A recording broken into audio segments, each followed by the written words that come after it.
At nandito nga tayo ngayon mga idol sa Marikina Riverbank, dito sa isang warehouse na puro mga branded na mga Nike at saka Jordan yung Magkano naman yan? binibinta nilang sapatos. Basta Buy one halo-halo take ng mga one, lodi.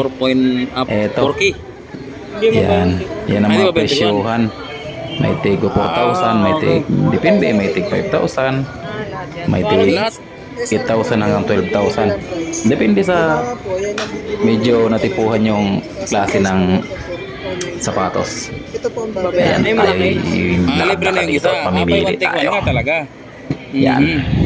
Sige, maghanap tayo. Titingin-tingin tayo dito ng mga updated price nila. Baka Oo, kung ano yung mataas ang sakaling price, kaya nila yung man ang budget natin, mas maganda. Yan, tingin tayo. Ito sana, ito talaga gusto ko to. Ito na yung nakursuladahan natin mga lodi. Warrior.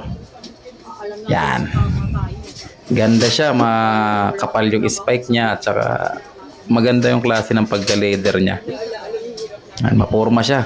Pwedeng pang porma, pwedeng pang laro o basta okay siya. O, tingnan mo yung spike niya. O, see? Maganda, maganda. Kursunada ko na to. Tingnan natin.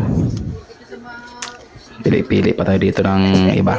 Baka sakali may makita pa tayo dito. Magkano? 4,499. Pwede na to. Tingin-tingin tayo. Kasi ganda oh. Oh. Yan. Dito nga tayo. Nakabili na nga tayo mga idol. Nakabili na tayo. Nakapili na tayo ng sapatos natin. Ito, burbit-bit na natin. Tigi-isa sa amin. Ito. Kumain muna tayo dito sa labas ng ice cream. At medyo uminit yung bulsa. Ayos te. Uminit yung pakiramdam natin. Uminit sa bayan. Okay, magkano ito? Tatlo. Tig ko 4-5. So bali, binayaran ko dito. Bali. Yan, ito na ang final na pili natin. Yan, ito suot-suot na namin. Yan, ito na. Yan ang mga lodi.